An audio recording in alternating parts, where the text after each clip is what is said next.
பாலிவுட் நடிகை ஹேமா குரேஷியின் சகோதரர் ஆசிப் நேற்று இரவு தில்லி நிஜாமுதீன் பகுதியில் கொலை செய்யப்பட்ட சம்பவம் பரபரப்பை ஏற்படுத்தியுள்ளது.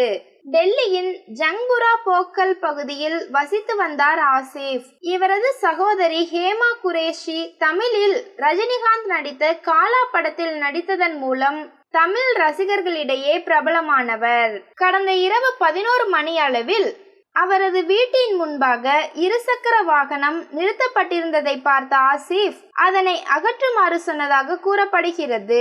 இதையடுத்து அவரது பக்கத்து வீட்டில் வசிப்பவர்கள் சிலர் அவருடன் வாக்குவாதத்தில் ஈடுபட்டு தகராறு கடுமையாக வளர்ந்தது.